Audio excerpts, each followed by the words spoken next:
answer a few questions being asked by Nigerians. And good enough, we have one very special individual. He has decided to honor our invitation, and we are going to bring him over. But before we do that, before we bring him into the studio, it would be nice to play a clip or two of this very important individual. I know his name, but I just want you to sum up the beauty of his presence with this clip, and thereafter I will introduce him formally. Thank you, and I'll be right back. It's the AY Show. Center. Our next speaker is His Excellency, the former Governor of Anambra State, Mr. Peter Obi.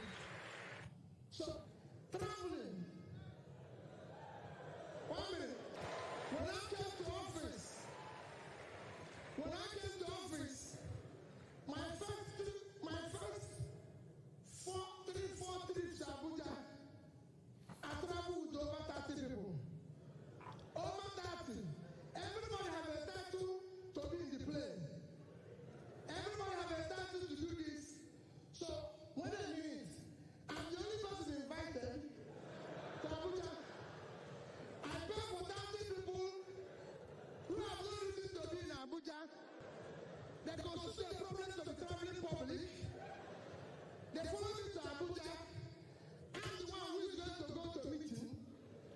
Because they idle at the hotel, they use more. So I have a lot of bills to pay.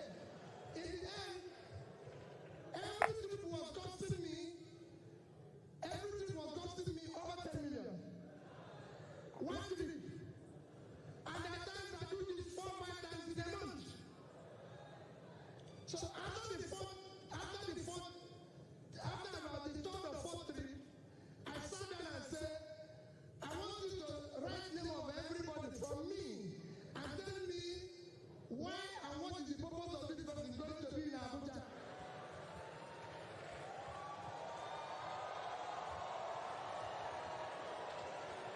And what did they do? What happened? What did they do? When they finished, I found out the only person that needs to go to Abuja is me. So I said to them, leave it, because some of you must have heard people be traveling alone. No, because the other people, I don't need them in Abuja. I give you an example. If I are taking police from Waka to Abuja, there might be about 12, 15 security men. And then each time I go, let me use today's pricing. One ticket one way is about 30,000. Coming back is 30,000. I found out that I can talk to the IG then or no. I said, no, when I'm in Abuja, give me 3 policemen. The other person, give me 2. When I'm going, I give them 5,000, which is not the ticket of one person going. And then 2 people. So, nobody.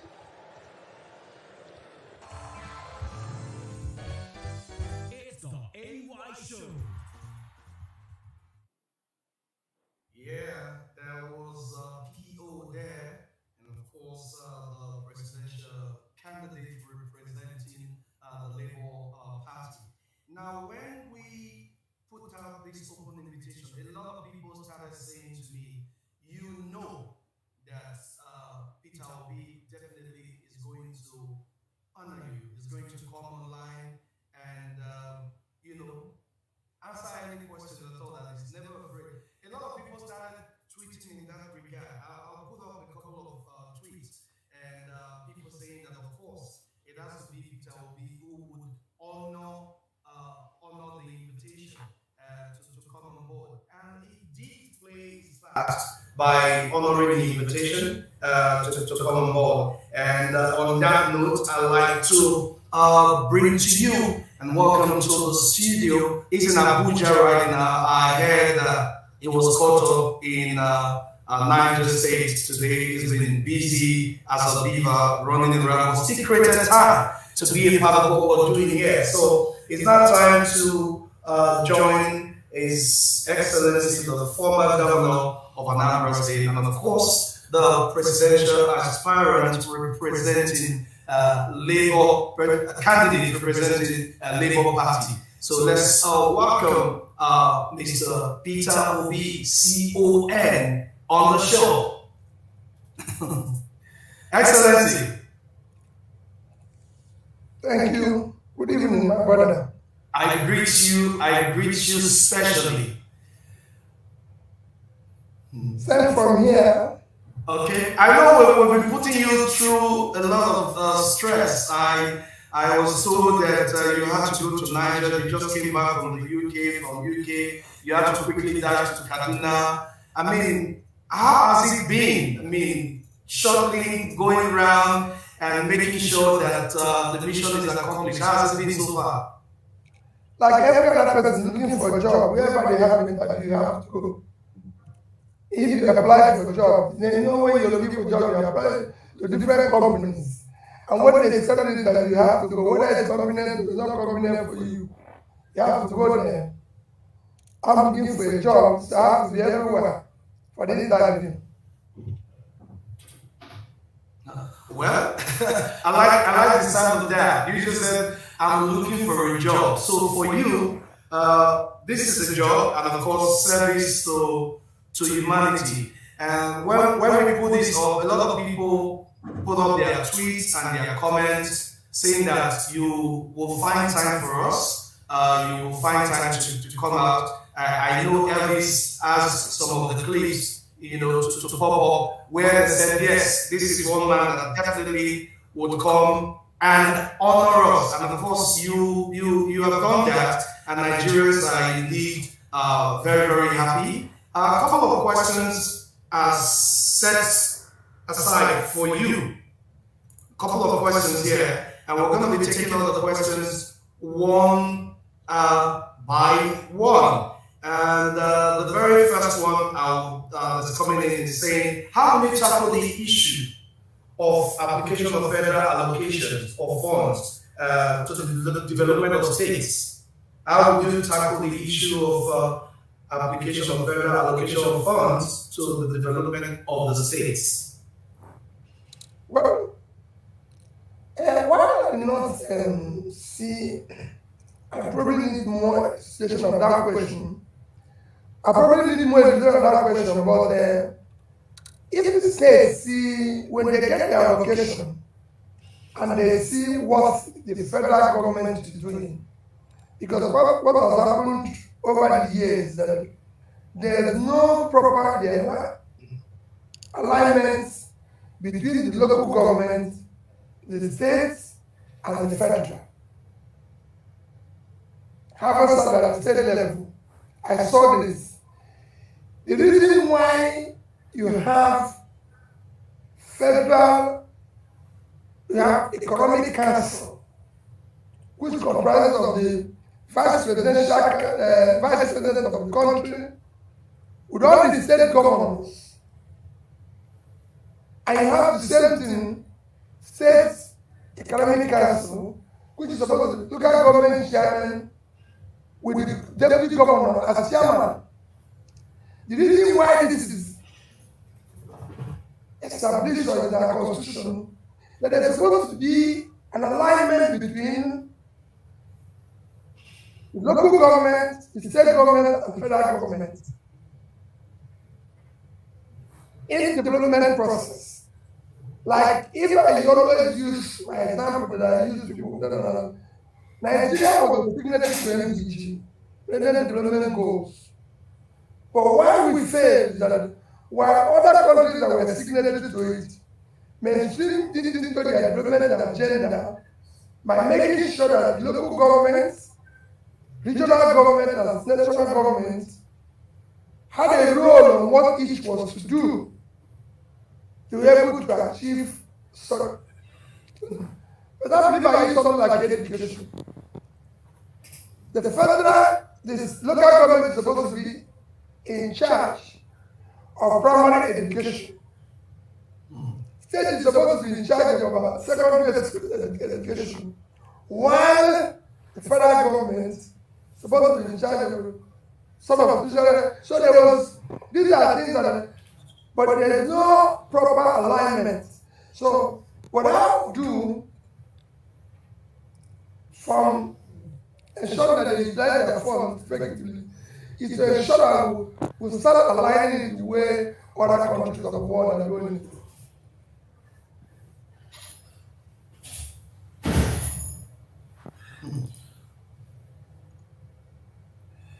Hello, Excellency, are you still there? Yes.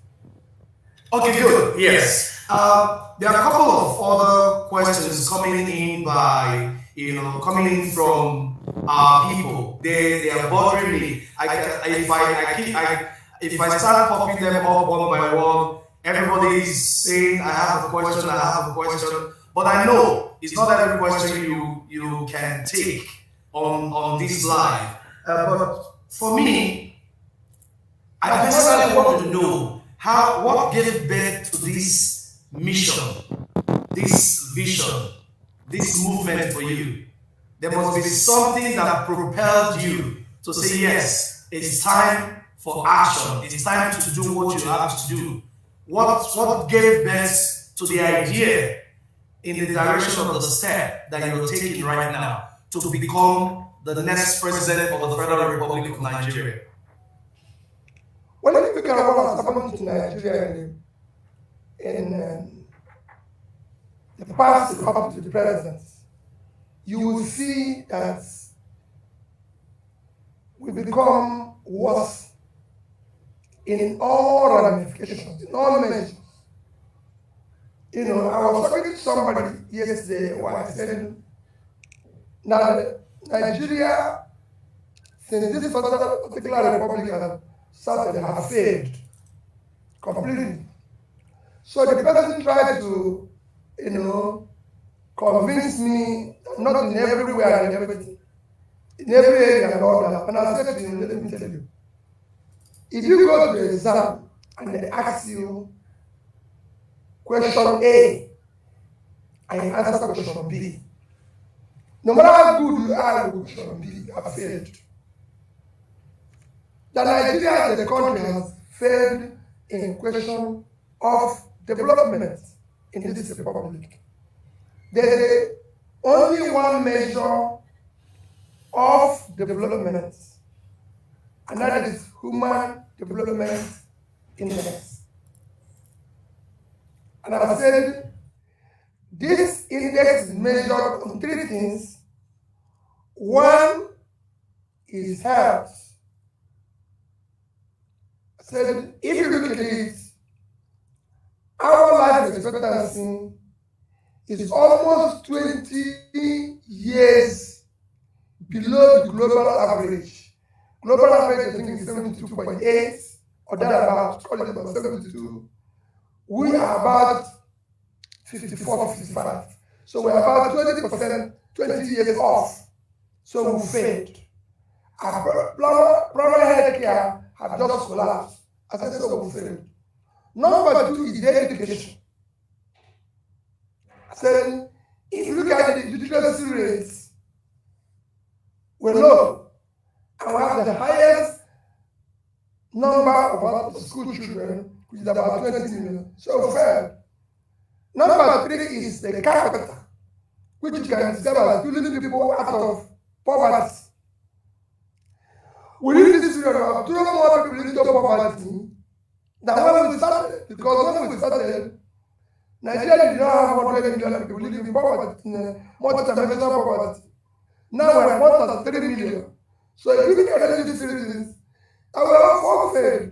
So if you look at whether we build bridges, build flyovers, build dams, build schools, the only way we measure and fail. Then I can show you other countries I showed you about 6 countries that the HDI was as low as ours when we started. They are now either medium or high. They moved in different directions. So what we need to do now is so what you see as cumulative effect of leadership failure over the years. I met the British Minister of Development in Africa on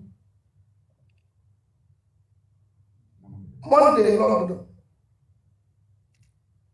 And I said to him, when he asked me a question, what is that? I said, his political effect on leadership over the years. That we now have almost near 40% unemployment, because about 35% unemployment. And we have almost over 50% youth unemployment. That if you have 15% unemployment in London, you, minister, cannot leave the office. You eat your life. So we have millions of youths who don't know where the person will come from. And you think they can go home and sleep. No, they will do whatever they can to leave. So we need to do something that start bringing them out of poverty. So for me, having seen that the direction we were traveling were the wrong route, our compass is not pointing to the right direction, and we're not moving in the right direction, and everything, and the thing is deteriorating. That was why I decided to get involved.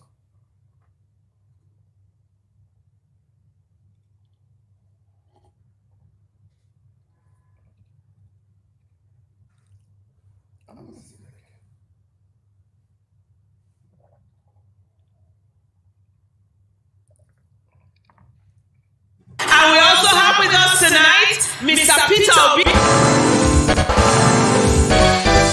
It's the AY Show. In case you're meeting me for the first time, my name is Acapella. I speak the truth. I fear nobody.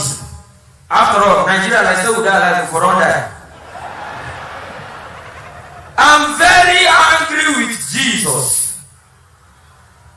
Very, very angry. The Bible describes Jesus as all-knowing. That means he knows the end from the beginning. So you are saying this problem are going to in this country. Jesus will not say you are. Be quiet. Man assume, say forget. Then on Friday, yeah, you just die and you have to die with only two things. This one let us run. Who go kill them?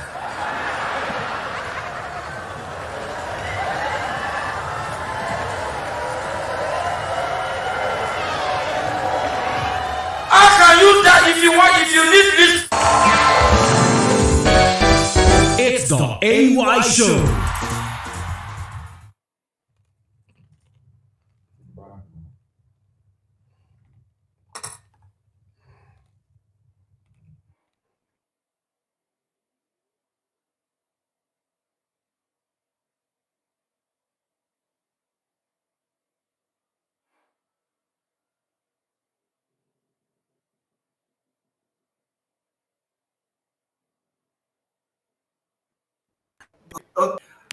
Sorry for being transmitted. Of course, repair, which includes put together on concerning insecurity in Nigeria. What is your plan to tackle insecurity? This is one of the questions popped in by one of your lovers and followers. Well, you know, the insecurity we have in Nigeria is not that any enemy is more formidable or stronger than the government. However, it is because of lack of responsive leadership to that issue, as well as poor governance of our security architecture. That is what we need to tackle by reviewing the entire security architecture to have proper alignment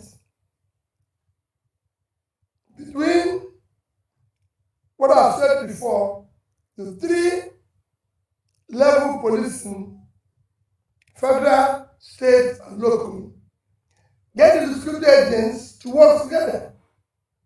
Because right now, everybody is on his own. So we deal with it differently. And I can tell you without giving you everything in detail, we are prepared to deal with it, as well as start doing what other nations have done in order to get our security to work as a family.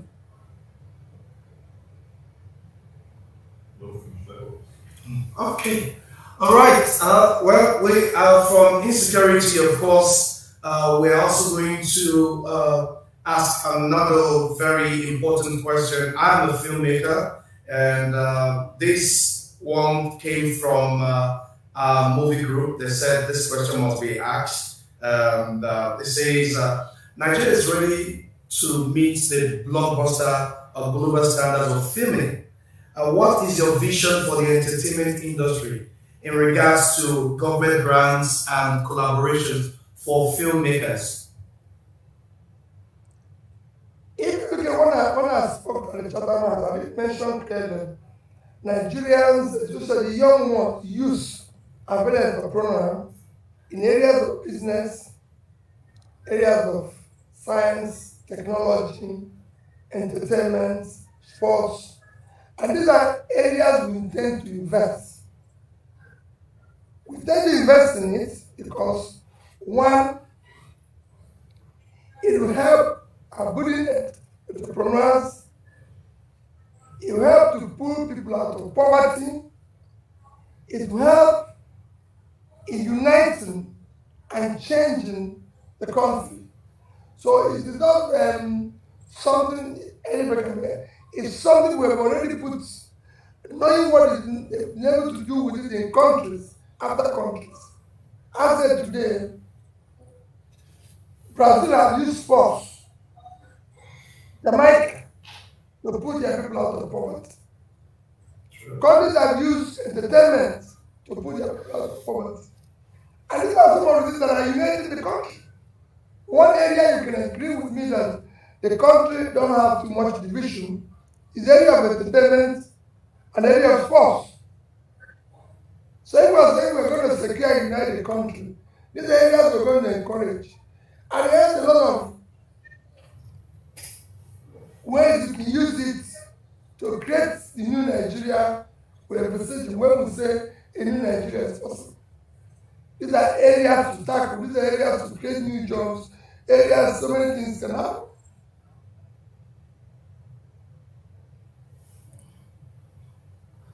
Okay, Excellency, joining us is one of Nigeria's prominent actor. I'm going to bring him online. His name is Deyemi Okolahon. Is one of the prominent actors in the movie industry. He has a question or two to ask. Deyemi, how are you doing, Deyemi? I'm very well, thank you. Can you hear me? Loud and clear. His Excellency is here, and of course, we said earlier that you have some questions to ask. So, what are your questions? He's waiting. First of all, it is an honor to be here, Your Excellency. Thank you so much for listening to the voice of the youth and attending this forum. We really appreciate that. Thank you. Anytime. So my question goes as well, because you've answered one of the questions that I had in mind about the entertainment industry, especially with regards to Nollywood. But we know that many Nigerian youth are leaving the country, primarily because of our worsening economy, which has been fostered by bad economic policies by both the executive arm of the government as well as the CBN. This would not have been the case if Nigerian youth had globally relevant skills that could earn them foreign exchange, and also if this system actually allowed us to carry out transactions seamlessly across borders. It's very challenging to do business outside, from outside the country, to earn income from outside the country. Please, sir, so my first question is, what steps could you possibly take to, first of all, reverse this drain, our youth leaving the country in droves? And also, what steps would help to improve our ability to do business outside the country, even while we are living in the country? For my second question, sir, from 1967 to 1970, even though I'm a student of engineering, I'm a lover of history.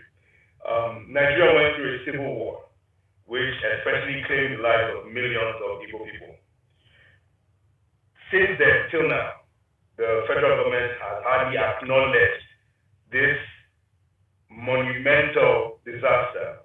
So my question is, how would you finally seek justice for the lives that were lost during the Biafran genocide? Thank you very much, sir. Well, you have three questions now. Two questions. One has to do with Nigerian youth and the economy. One has to do with Nigerian youth. Number two is how we can continue business outside Nigeria.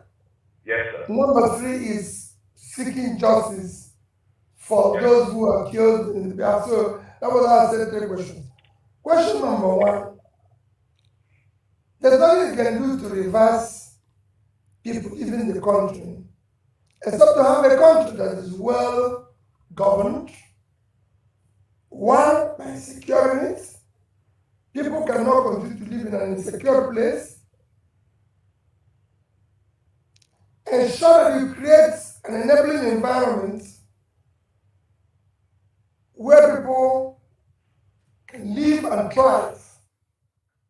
So a society of law and order, a society where people can genuinely work hard and earn a decent living. You can't ask people when you're not doing the right things to just sit down and die. They need to go where they have to earn a living and everything, because they have to live. So for me, it is important that people understand that to get them to come back is to reverse that trend, to ensure that things are working, they're secure, so they can live. Things are working. They have a very viable opportunity to earn a living. Number two is that people want to live here and do business outside. And actually, people are a bit astonished by that. We are looking for people to work outside and earn dollar. We want every penny. I'm not even going to be giving them the opportunity. I'll be the leader. I'll make sure I escort them to where they will do the business. I'm looking for everybody that can earn a dollar. Forget I'm a businessman. Every opportunity to earn money will be supported by me. Personally, when I'm as a governor, I look for anybody who was ready to do anything in order for us to generate income. So there's no way I will not be able to do that. I'll support that 24 hours. If you don't know today, the reason why our rate of exchange is worsening every day is because of our reserve. And your reserve is driven by your exports. And you have people who are going to earn dollar. They should be encouraged by all means. We'll do everything. When I tell you what I'm going to do by moving the country from consumption to production, you see the reason. As for the issue of those, compensate those who died during the Biafra and everything, it's something, again, if you look at my broadcast of 15th of January this year, I did a broadcast where I said, Biafran war has ended 53 years ago and should remain ended. People should not try to enact it. And the only way to make it so that it's ended is that we now have to build a country called Nigeria. And that's why I've always said to people, I'm not contesting an election because it is turn of the Southeast. No. I don't want anybody to vote for me on that basis. I'm a proud Igbo man. I'm a proud Southeasterner. But I'm even more proud Nigerian. And my number one goal is to ensure that for 10 years from now, no Nigerian will ever say, I'm from here, I'm from here. But we're proud to raise this green passport and say, I'm a Nigerian. And I have what it takes to do that. It's going to be difficult. People will not be happy. But those people like you are committed and have genuine things you do, will. But those who are, again, moving around now with too much wealth without enterprise will not like it. Because we must get this country to work. And work for those who want things to go properly like it's going in every other country. So in compensating them, there's so many things we need to look at. Maybe we won't compensate them, but maybe there's places where we need to apologize. I need to look at what happened in Niger Delta where their land is devastated, we've taken their oil, the place is polluted, they have no life again, they can't go to fishing, they can't do farming, they can't do everything. So there might be places that will go and say, we're sorry, we've done the wrong thing. But however, let the past be past so we can move forward.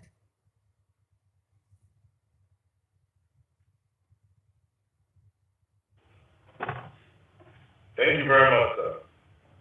Thank you, my brother. Thank you, but I hope you're not It's so good to have you. Come on.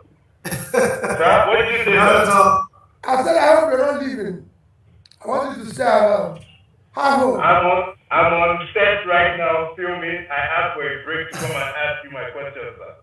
That's something. So I want us to do. I'm looking for people like you. We must get this people out of this place and fix it. We must fix it. And believe me, I want people to believe in what I'm saying. We'll fix this. We can't go on the way we're going on now. Sir, just so that you know, we have our PVC ready. Thank you. Every Nigerian is armed and ready now with our PVC. We don't need guns.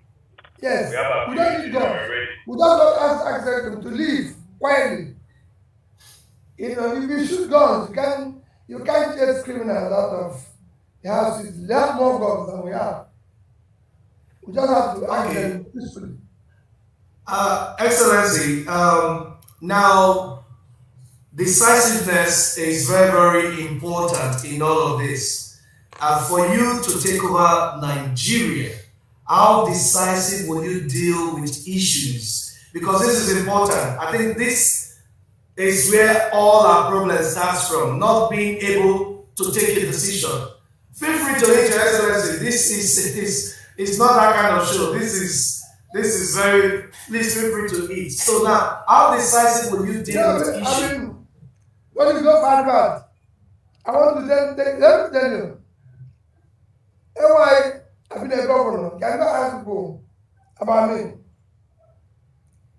Without being a situation that needs to change, I don't compromise on being decisive. Where we found ourselves today, it must change. There's no way. We have our back on the wall. There's nothing we can do. When you have your back on the wall, you can't move back again. We've reached the peak. You know, when it talks about my brother talks about CBN is not our problem. I've said it repeatedly. Our problem is a physical space. Physical space. We need leaders with character. Leaders who are competent. Leaders who have commitment. Leaders with compassion. It's very important. So I'm committed to changing this. So, Excellency, I think there's so much love out there for you. There's a video I'm going to show now. I mean, I think that particular video, in a way, projected that reawakening for people to start looking in your direction. Even those who did not know who you were at the time, when that video, it was a video, I posted it on my page at the time because I was taken aback, like, wow, what kind of love. I don't know where all of this is coming from, but before then, let me play the video so that let's have a bit of balance, and then when I come back, I'm going to ask my next question. So let's have that video now.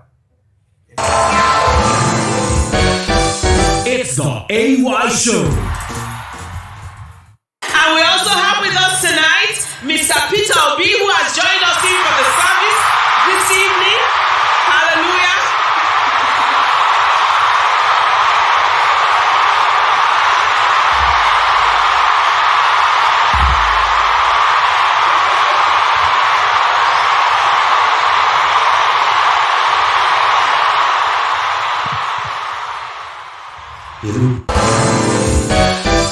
It's the AY Show. Much love for you out there. I mean, even outside Nigeria, and of course, you just I saw the visit, the one at the church, and I've seen a couple of rallies. But now, the question is, with all this love, what are the chances that your party can make up the majority in the National Assembly? Because you have rivals, you have people who are doing what they do know how to do best politically. So what are the chances, And of course, in the event that you do not have the House or Senate, how do you plan to rule or push any legislation through? Well, I have been asked this question several times, and I said to them, I've been in that position as governor of Anambra State. I did not have one House member from my party. Not one. There's 30 over 30 from another party. 30 over 30 that even wear other people's t-shirts and come to the ground and everything. I didn't have local government chairmen. I didn't have senators. I didn't have anybody in the National Assembly. And I served the state. It is only when you play transnational politics that you are worried about this. Because the senator, where Nigeria is in now, is not safe in his village. So is the national House of Rep member. Everybody now is insecure. Their parents are insecure. Their relations are insecure. So everybody is running for cover. In a war situation, all people want is who will do the right thing. And I can tell you, I'm going to take governance to the public, to the Nigerian people. Everything will be transparent.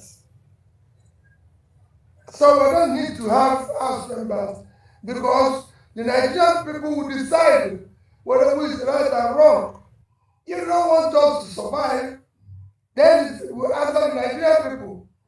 There are new employers who now know who they're employing, whether the CEO is the problem, or whether it's those who are doing other areas of the job. So this is the time Nigerian people will take governance. That's what I did in Anambra State. I took governance to the people, and when the people started reacting, everybody started doing what they're supposed to do. When I passed the law to return schools to the original owners, not one House member was in my party. But those who passed it knew that the people are watching them. So this is what I'm going to do. My budget, my response to everything I'm taking to the National Assembly will be open. It will be transparent. There's no nepotism, which are considered as corruption. There won't be anything. If I sell the best team in Nigeria, for example, let's say I'm looking for visa appointment, we're going to have the best team ever. Because it's not going to be a party affair. It's not going to be, it will be all Nigerian affair where we're going to get the best. Because they're in trouble. It's no longer one who say, okay, in this place, let's put a conductor to be doing work of driving. Why? No. This is not it. It's going to be the best. And if you assemble them, people will see it.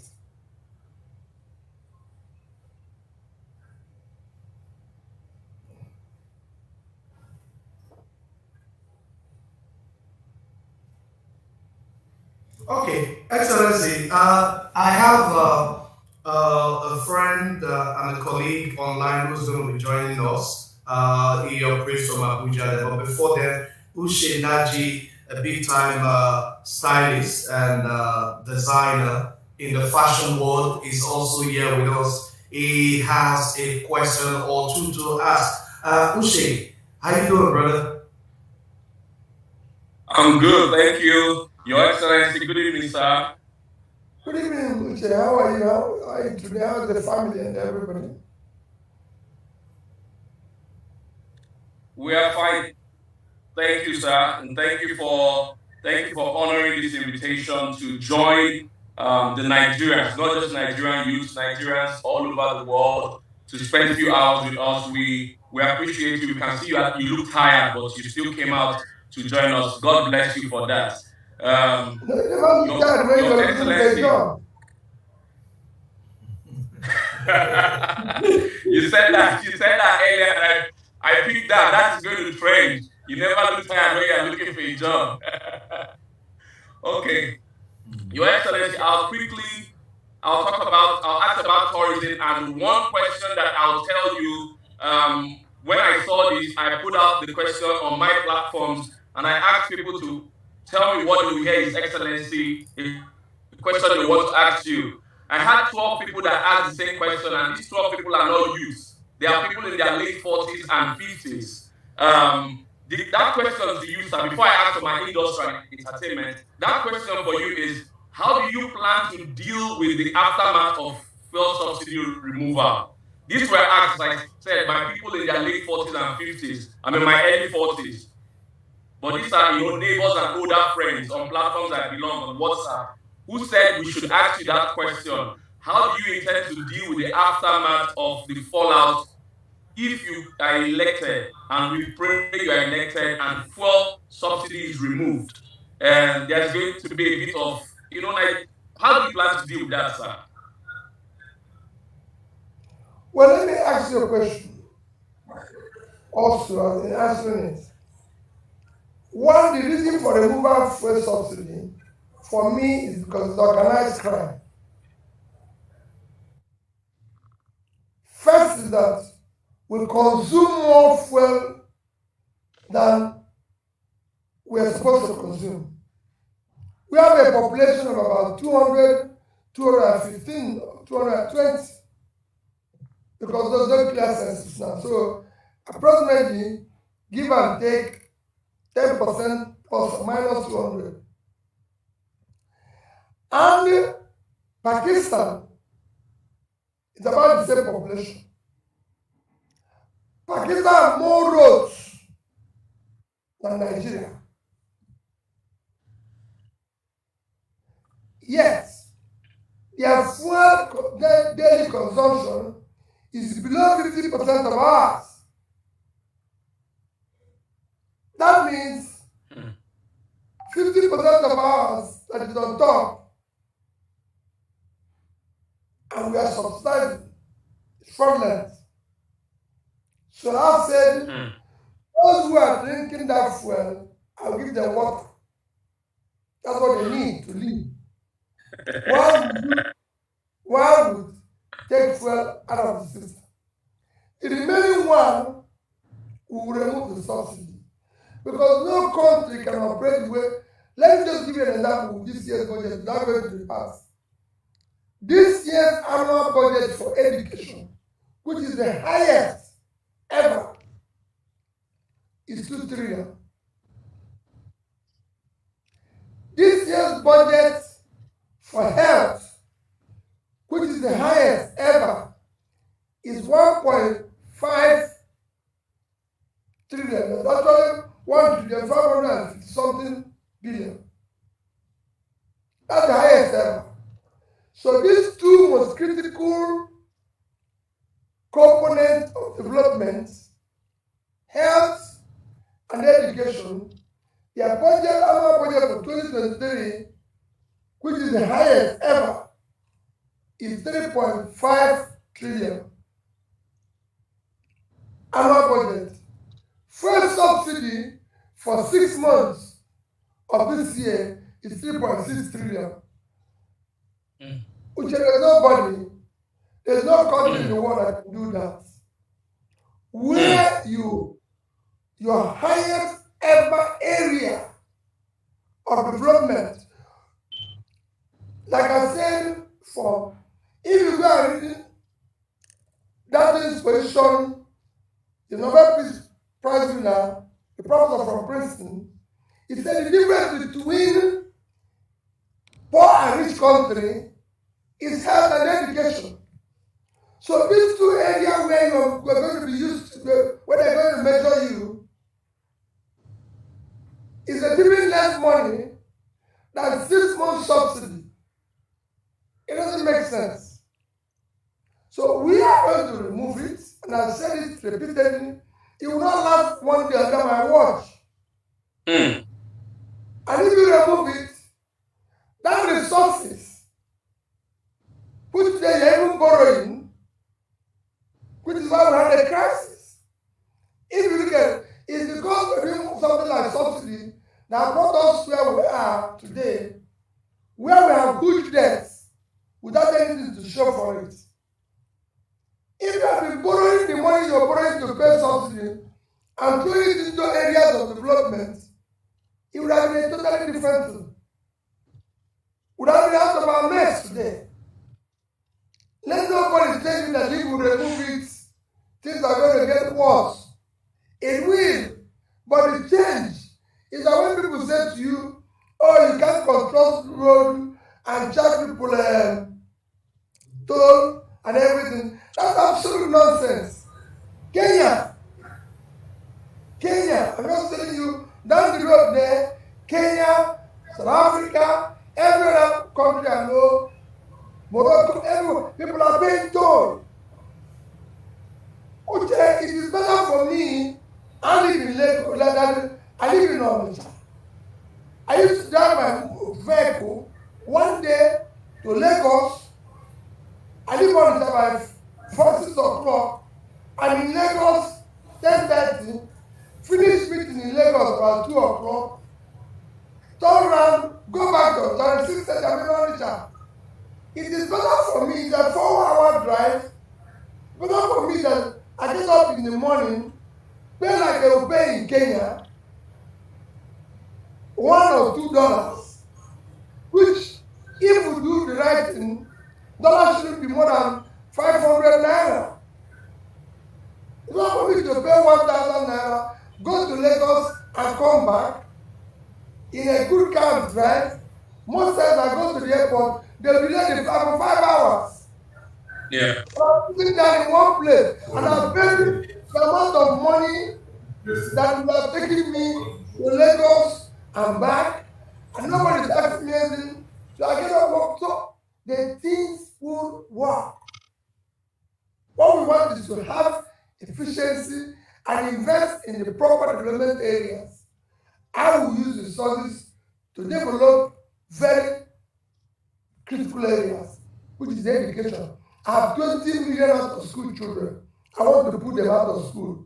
These are jobs, these are people that even if we don't give jobs here, if they're educated and they go out, we are getting 20 billion today from remittances. We double it.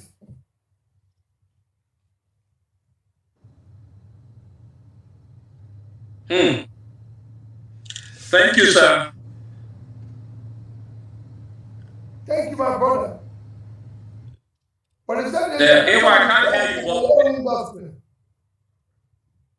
Yes. So that question, sir, is I happen to travel a little bit as well, and recently I've been, unfortunately, a lot of young people, our friends and neighbors, have left for greener pastures outside. For me, I'm not leaving because I've established a brand in this same Nigeria that is 16 years old this year, the out fashion brand. And I believe so much in Nigeria. So people like you have given us hope to say, okay, let us stay and see if we can salvage this country. Now, the question on that is, how do you intend to galvanize and harness this global acceptance that is happening to, first, the Nigerian music? The Nigerian music has taken off. Initially, it was Nigerian artists trying to get collaborations with international artists. But now, that coin has flipped. They are now coming for our young men and our young women to collaborate with them. Those guys are going up. They are earning forex.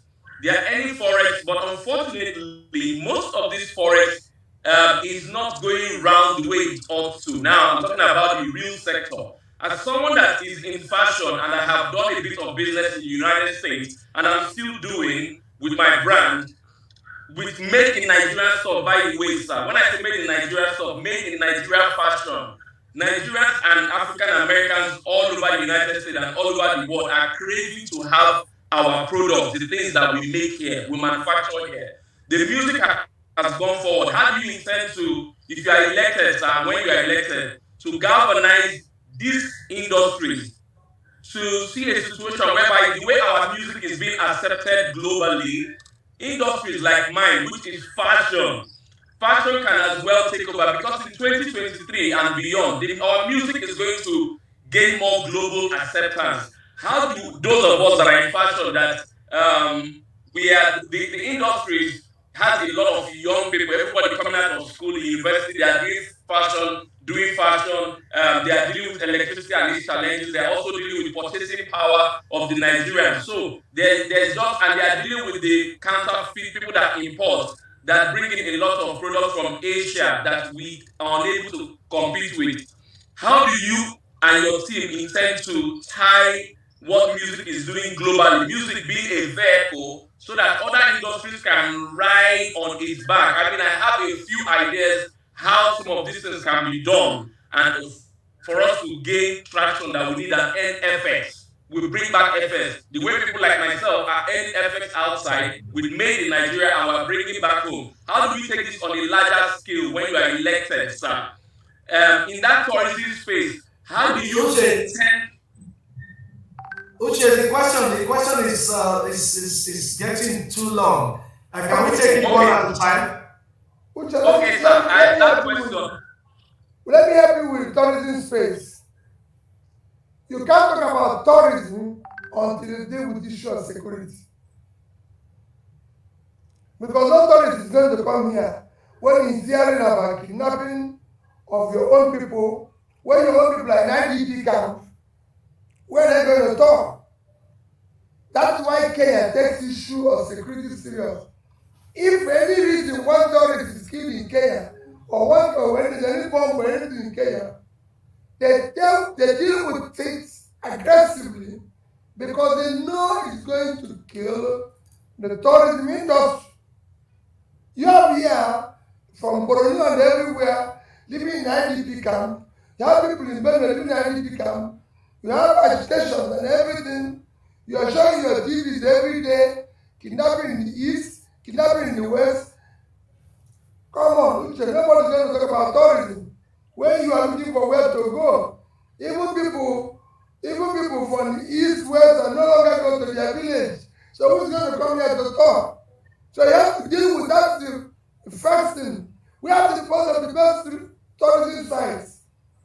In Taraba, you have the Mambila and everything. But nobody's going to go anywhere. So we need to deal with that. On what you said about issue of your area, it will shock you that this is one of the areas where I'm targeting aggressively. Oil today is not just, it's becoming a data asset and not giving us our last 2021 exports. The total export of Nigeria as a country, that is why we don't have enough return. We don't have enough. Our total export is 18.9 trillion naira, which if you value it was 650 naira to the dollar, it will give you approximately about 30 billion. Bangladesh export of clothing is 36 billion. And that is where you are. That is industry where you are. So it's a target for me. You are actually in an industry. I want to focus. All those industries in Aba, those who are doing the textile companies in Kaduna and everything, these are among the things that I was saying. I went to Niger State today to do campaign. And I said to them, Niger State can feed Nigeria. Niger State can feed Africa. So when I talk about consumption to production, this is what I would say. You are actually in the area, genuinely supporting your business. Because what Nigeria has done is that we have enough policies in every area, but they are meant for TV. And I want to practicalize them by ensuring that we're going to do this properly. And I've done it in the past. I'll support those who have something to offer. Because when we want to reverse our rates, when we want to stabilize it, like I said, we're not going to have all these multiple rates underneath. It's going to be one rate. And if we're going to do that, we're going to deal with that issue. Excellency. Everywhere I've said, where I went today, I don't know the size of the land, which they are showing 76.3 thousand square kilometers of land. Further land. This is the size Niger State is more than twice the size of Netherlands, about 2.5 times. Niger State is more than Netherlands, Belgium, Gambia combined. Wow. Wow. And they can't feed themselves. Netherlands without water is about 33,000.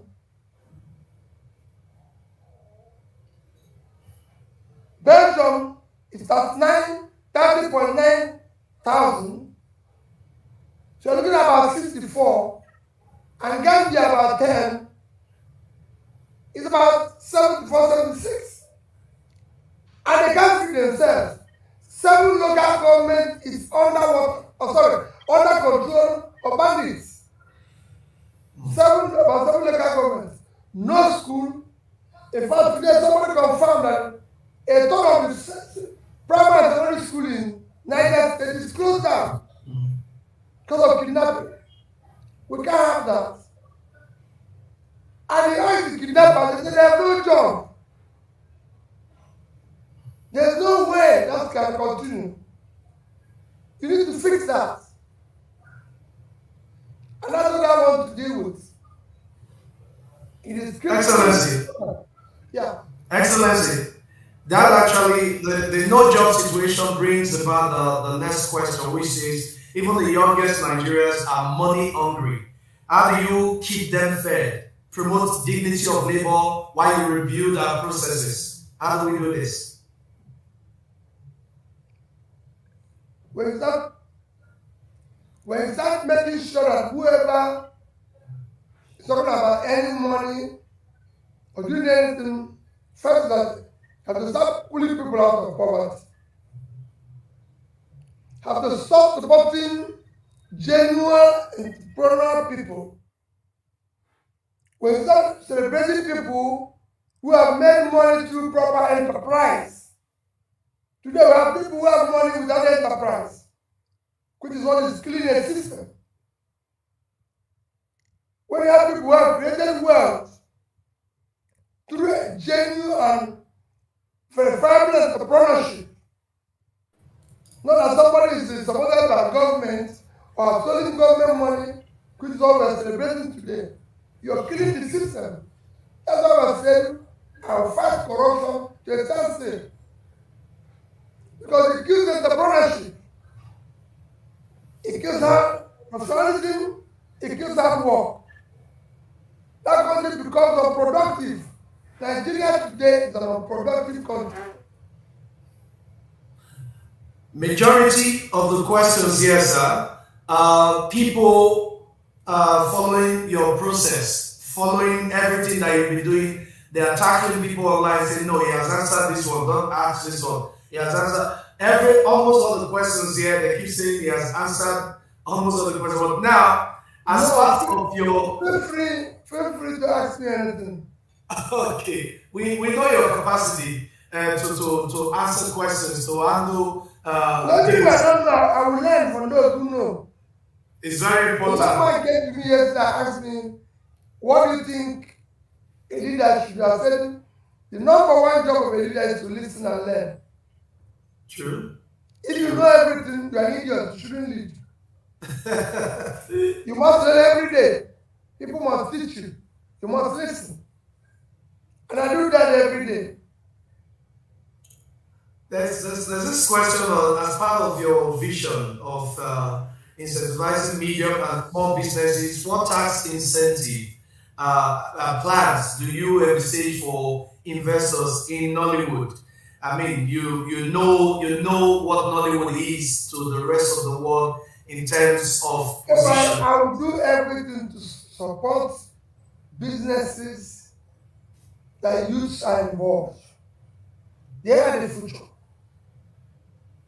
And we will support them. Luckily for us, we have Nigerian youths who are very talented and very energetic. Except that today they are not being supported and made to focus in the right direction. So you need to do as quickly as possible and start pulling them out of the wrong places where they are and ensuring that they are in the right direction. And that I will do. Now, there are a lot of Nigerians saying they need to just greet you. I'm just going to pop them up and get them to ask their questions real quick or greet you as they wish. Because I know that if I don't do that, I'm going to get in trouble. Like, okay, you've been busy bringing your friends, bringing people in the industry. We, common Nigerians, we also want to have the opportunity to at least say hello or say a word or two, if not asking questions in particular. So before I go to the general, we're all the same thing. We're the same thing. We're equal citizens of this country. You know, wherever I find myself, by His grace, wherever I have the devil, by grace, every Nigerian is equal and everything to me. I got into my hotel yesterday. 100%. A young man I met by chance. He's doing a birthday. And I said, I want to join him. True. He said, well, listen, all of us are the same thing. We are family. True, but I'm just quoting one of them, what one of them said now. But as a matter of fact, we are family, and based on that, I'm going to pop in T online. There's Chisom, where are you guys? We need to bring a few of these people online. Yes. So say you all. Let's see in no particular order. Can you greet His Excellency James Osama Uguani and James Osama.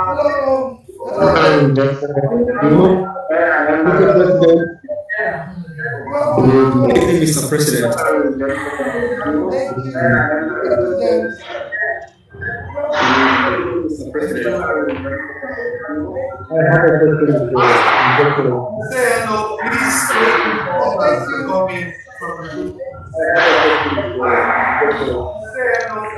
Hello, thank you, EY, for allowing me into the studio. His Excellency Peter Guy, greetings from UK. I'm greeting you as well. I'm calling from UK. So it's just a simple one because we have always talked about subsidy things, the concerning subsidy. So we know that on removal of subsidy, there will be much increase in the price of fuel. So it would be good if you can tell us what is your plan after the removal of subsidy to keep the price of fuel at least to an affordable place where the common man, the common Nigerian, can be able to afford it. When you're calling in the UK, so you know the price of fuel in the UK. They're not doing anything. The only thing they are doing to make it affordable and things okay is that the common, supposedly, I use your word, common person in the UK is working and earns a living. We cannot continue subsidy and it's killing us and killing the economy. We will make the place to work. And if there's anything we can do, we can do it in an organized manner. Not what we're doing now. You know? His Excellency, I want to ask a question about the security of Nigerians. I want to ask, how do you intend to actually have accountability when it comes to making sure that every Nigerian is accounted for in terms of identification card issue? Well, we know that in Nigeria we don't have any record of anything that is happening. For example, someone can commit a crime in the north and run down to the south and is safe because there is no system to actually, put these people out there, any of the criminals, any of the people that actually commit this crime. So how do you intend to tackle these identification card issues we've been having for a very long time? Well,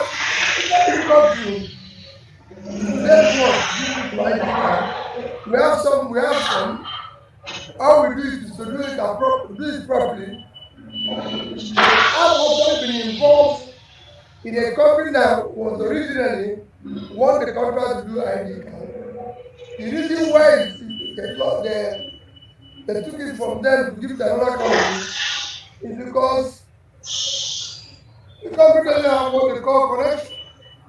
Some of the things I want to kill. So that we have a level playing field where people's talent can match up the opportunity, where people's effort can match up the opportunity. So we will pursue it, aggressively and ensure that it happens. Because we need to identify people. You need to know the number of people living in the country. You need statistics. What's the plan? Okay. Well, we're going to be rounding up very soon. His Excellency is tired. I can see a lot of people online saying, please allow this man to rest. No. He's been busy. People have questions. I want to take the questions. Everyone, please.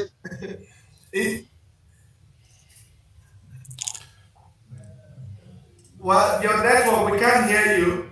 And but I'm also going to hear the cry of Nigerians saying, please allow this man to rest. So, but then a few. Don't worry about that. Don't worry about it. Yeah, I'm ready to go. Okay, you said it already. You are looking for a job, so you will do anything to get the job and also get the job itself done. So I'm with you on that one. Okay, so we have Udeze Shima from Italy. Legitimate. Legitimate, very important. Because I'm going to do the job honestly. So I'm not going to do anything illegitimate to get it. True. Yeah. Good evening, AY. Good evening, His Excellency.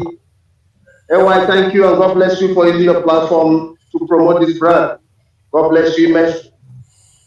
His Excellency, Mr. Peter Obi, my name is Joseph Chima. I'm from the southeastern part of Nigeria, from Abia State to be precise.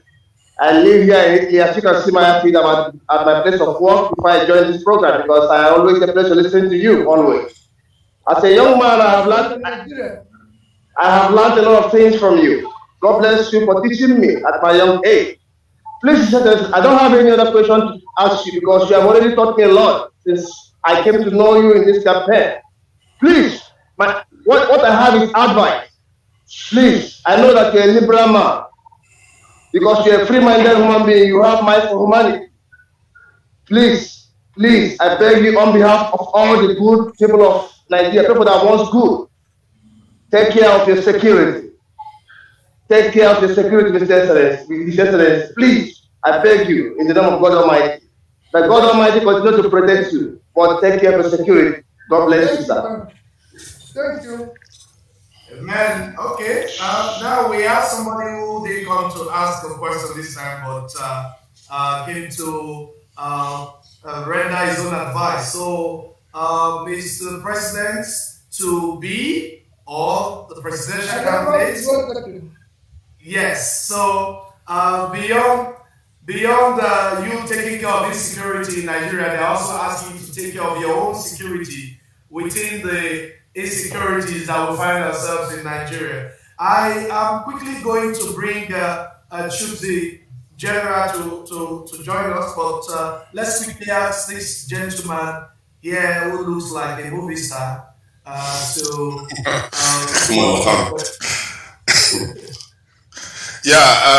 Greetings. I appreciate all the work you have done now, and I believe that your presence in the campaign has given a lot of hope to a lot of people. And for me, security is paramount in the country because a lot of our people are scared and they are leaving the country in droves. And if I look at it historically, we have never been secure in that country. And you used to say that you were going to recruit about 1 million into the police and into the military, and I was having a lot of hope because of that a lot more. And I would like to hear more about that because it's very, very important compared to other countries. You know that full well. Compared to Egypt, Singapore, and other countries, Nigeria's defense posture is extremely weak. And this is why we are having the problems we are having in the country today. So I hope this is something that you are going to address because you said it before, but I would like you to reiterate it so that we know that our defense posture is going to change because this is something we've never had since 1960. But I said it before, that if you go to Egypt, they have about 100 million people and have about 1 million police. But in Egypt, they have a special police that is securing the gas infrastructure which they are using in their power generation. There are other forms of police much. So for me, let's say we have 200 million people. I want 300 plus police, 300,000, another 320,000, thereabouts. That is unacceptable. You need to double that number. Same thing is what you need to do in the army, in the navy, in everything. You need to do it as quickly as possible. We have a problem where the police don't have equipment to fight. Yes. So equipment to do their work. Even the governor of Katsina said that he has visited police stations where he sees about 10 people, only 5 is armed. So the military, I said we are going to review and restructure the entire security architecture, which includes the personnel and everything. And we're going to do it because security is the first thing to tackle. Exactly. That is what will determine all other things I want to do, or anybody wants to do. Exactly. If you don't solve security, then forget it. It is one thing you must deal with before you can tackle it, whether you want to do tourism, whether you want to do manufacturing, and everything. Whether you want to fight inflation, the biggest inflation, or the worst inflation we have today, and it's contributing negative to our inflation number, is food. Food inflation today in Nigeria is number one as a result of insecurity. So if you see that insecurity is everything, we need to deal with that as quickly as possible. I appreciate that a lot. If you are recruiting, I'm willing to leave the UK to want to come and join the military there, because I believe that is fundamental to the country. We have to keep our country secure. It's very, very important. We will do that. Thank you, sir. And there is they are massive supporters. They are called Nigerian Watch. They want you to come and visit them because they are your 100% supporters. They are dedicated to supporting you. They are Nigerian Watch. Please look out for them. They support you 100%. Okay, Excellency, there's been a major complaint that women are not coming online, and we cannot go and force them to come online.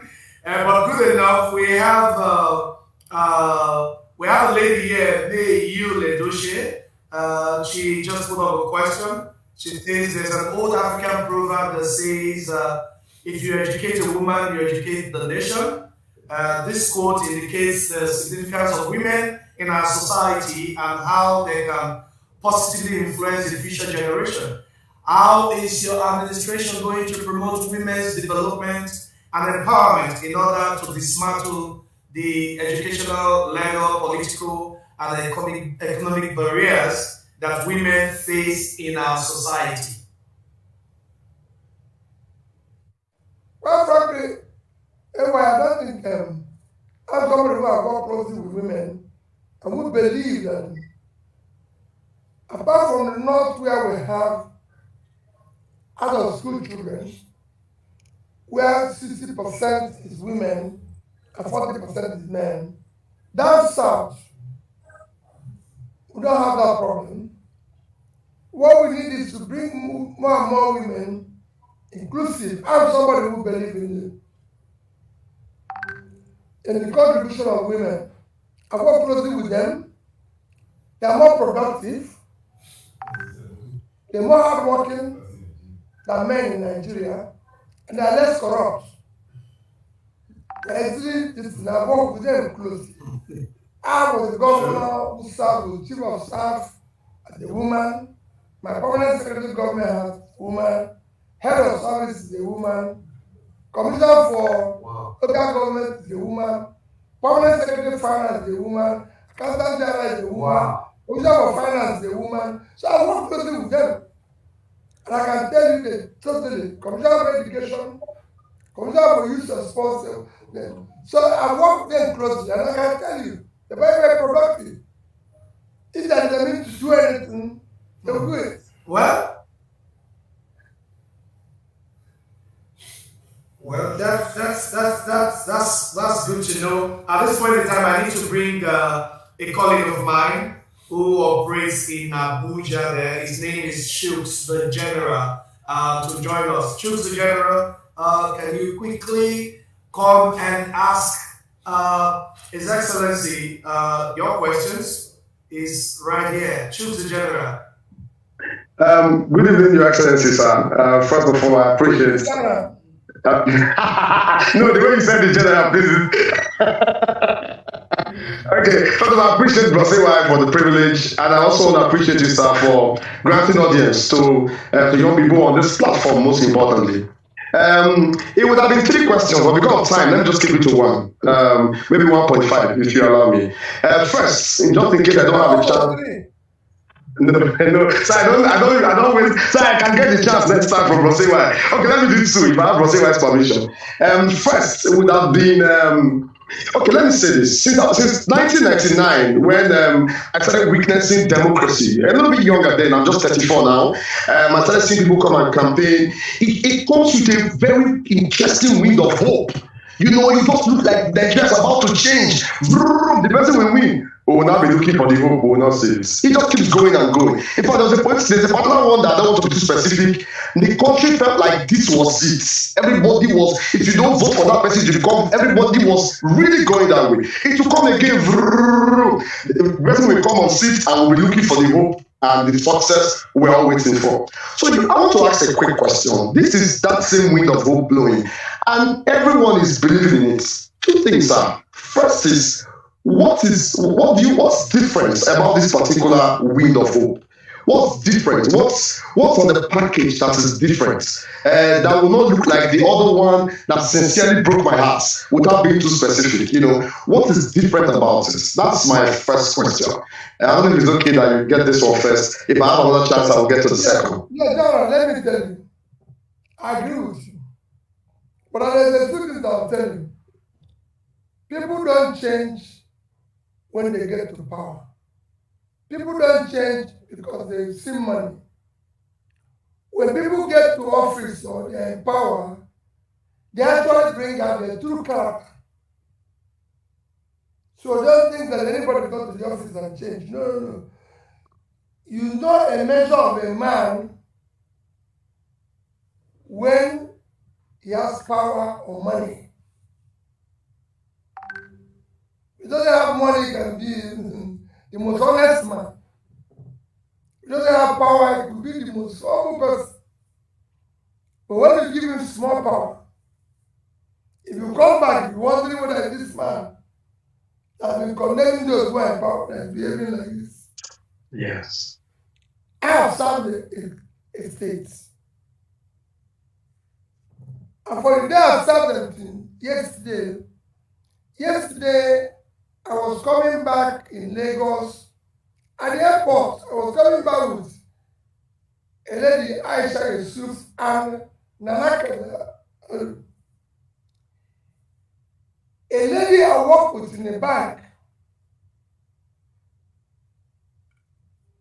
Onome, who is the 49th ICANN president, called the two of them aside and said, "You work with this man?"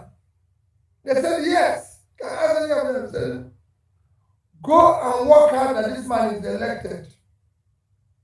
I was the chief risk officer in Fidelity when we made this man chairman.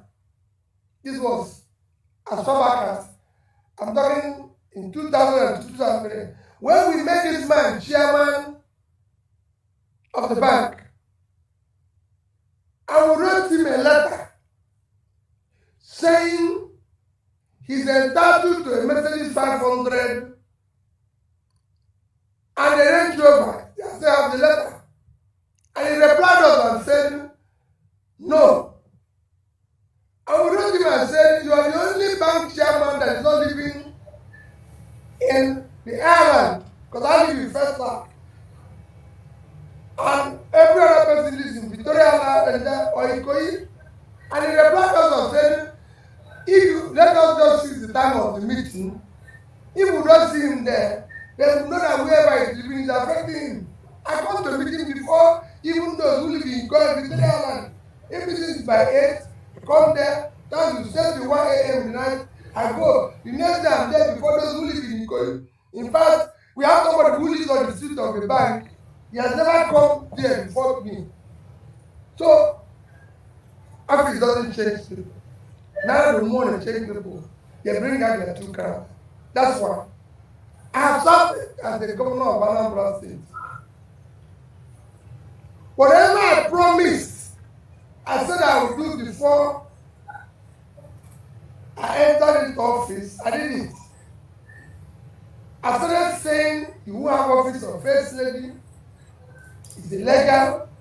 I will return school. I will deal with the issue of health. I will deal with the issue of this. I deal with the..." I can tell you, all of them were fulfilled. Even gone beyond my promise. I didn't promise that I was going to save their money, but I cleared, at the day that I handed over, I, General, cleared all the outstanding gratuity and pension of over 35 billion that was accumulated before I came into office. I was not owing a single gratuity. The year I left, I was not owing anybody pension. I was not owing any salary. I was not owing any contractor or supplier who have done their job. And I've said it, if any of them comes out today and say, "I was being owed by B2B for stock campaigning," I stand CFO at least over 5,000 minimum. land allocated by Anambra State government to people. If you find one land allocated to me directly or indirectly, I'm for campaigning. I went and bought my own land to build my own house because I was the custodian of the land. That's why the fact that I was number one in MDG, the only measure of development, this is not a man given to me by Nigeria. So they say it was United Nations. If you go and see, comments to be in seriousness and it didn't show now. For MDG, I was number one. Yet, today I left office without anybody putting gun in my head. I had $150 million, not naira, in bank for Anambra State. There were 50 million in 3 banks. Fidelity, Access, and Diamond. I have over 30 billion naira without anybody putting gun in my head. For in the same 3 banks, about 10 billion for the Fidelity Bank, for Anambra State, and I have an investment equivalent of 25 billion for the state. Nobody asked me. It was things that I did myself. I wasn't under any pressure. I didn't borrow any, I didn't go to any bank. In fact, the chairman of DMO, the DG of DMO while I was governor, Abraham Nwankwo, in Central Party, made me the chairman of the Central Party. He said the reason why he invited me and made me the chairman of that party, he announced it there, was because I was the only the only governor in his 10 years of being in GMO that never came to his office to ask that he wants to borrow money. And every other person came. I was the only person. Nobody asked me to. I'm not saying I'm going to change Nigeria overnight. No. The problems are enormous. What I'm saying is that it's even impossible to change Nigeria overnight. Where we are now is very simple. We're on the wrong road. If you don't know where you're going, every road will lead you there. So what we're doing now, we get up in the morning, turn right, go right, turn left. What I want to do is to put it on the right road to development. While I might not achieve 100% the results, Nigerians will see 100% efforts. And I'll communicate it. I'll be able to say like this and be able to tell Nigerians, this is what we've achieved. That's what we did in Anambra State. I was talking to the people of Anambra once every month to be able to say, this is what we're doing, this is what we're doing, this is what we intend to do. So that they can see where we're going. If people are comfortable, what makes a government that if people know that we're in the right direction, you drive up hope. And once there's hope, people have faith in the country.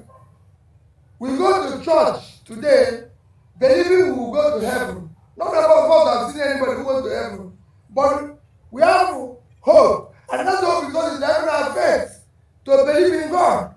But if you come out when they say there's no heaven, then there's no place to go. So everybody's anything you like to do. Because there's no hope. I want to give Nigerians hope so they can have faith in their country. His Excellency, His Excellency, you are the one looking for a job, so you have all the stamina and ability to be on this live overnight. I'm not looking for a job. I don't know because this stamina I'm employed, then I'll be happy. So, you don't have that's how to do it.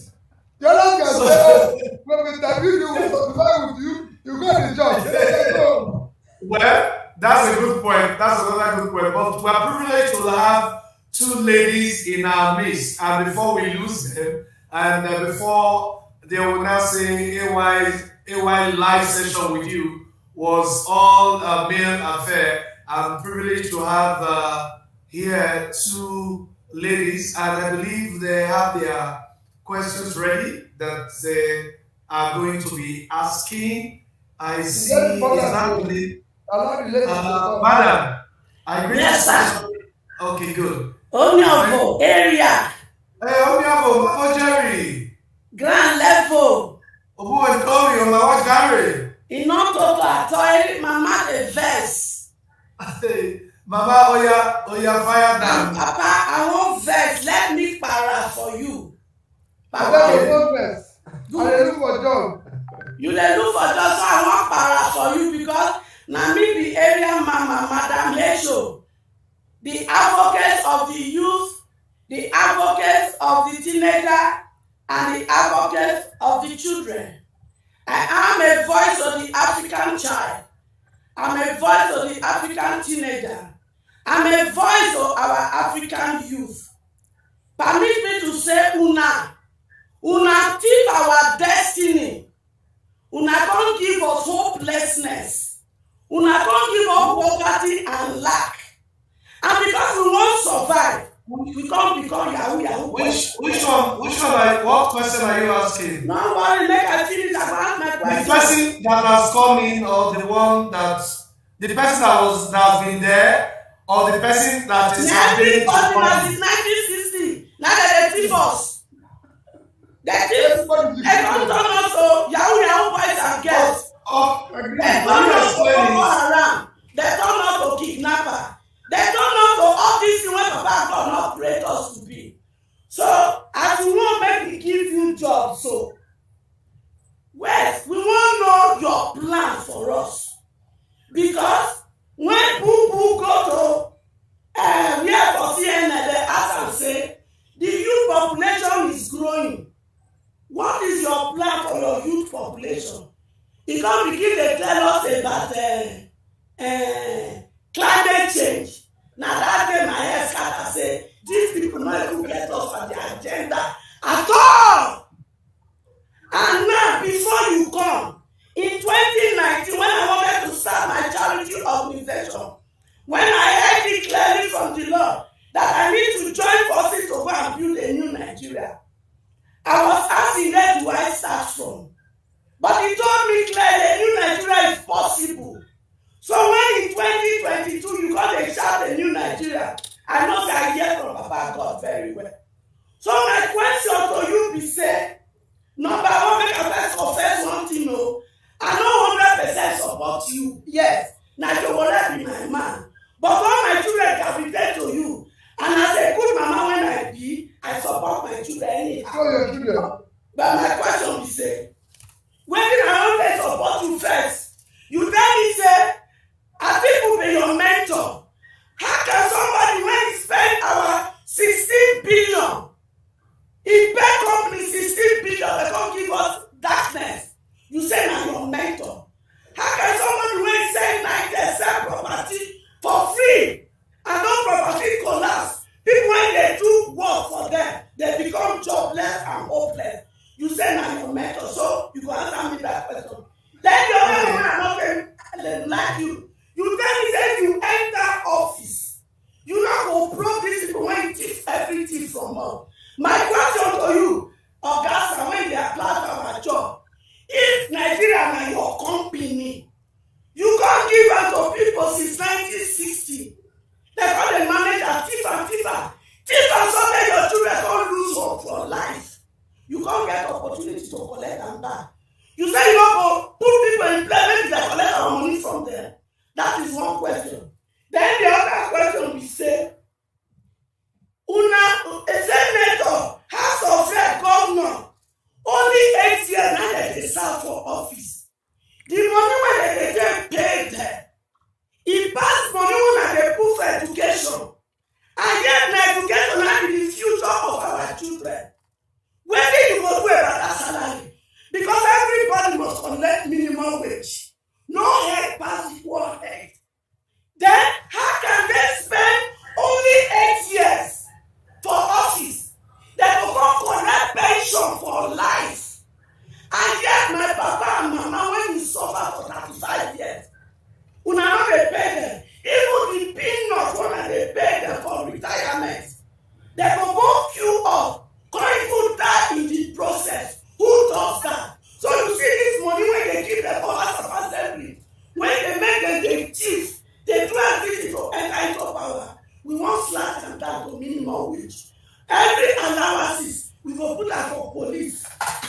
put am for military, we go put am for school. Go look at our school. Children go dey sit down for inside water dey go primary school. His Excellency, when you go school, na so primary school be. Na inside water dem dey learn. Na inside there dem dey do secondary school. Una come turn our children to non-next. Una come say make dem no do yahoo yahoo. If una no change things, I go tell dem make dem do yahoo yahoo the more. In fact, none of una na dem go come begin do yahoo yahoo for their house. All of una make dem. The aggression is not needed. Leave me, my brother. No, my question. Ask the question now. Listen, my brother. They say trespassing not a shame. I'm not ashamed for you. And they are saying so. And they shame for Nigeria. You know why? Because we are intelligent. We are smart. Everything when we need to become a great nation, Papa God give us to us. But our case don't be like the woman when they sell wrapper for market. If they call the children come, they come here back. Now, can you let him answer the question? Can you let him answer the question? Huh? Let me answer it.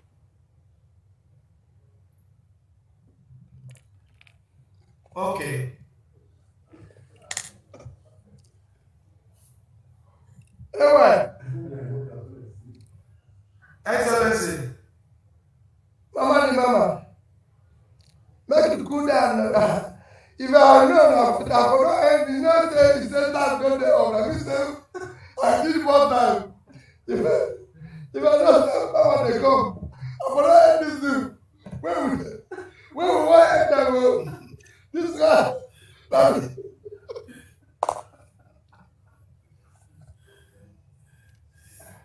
I forgot about this interview.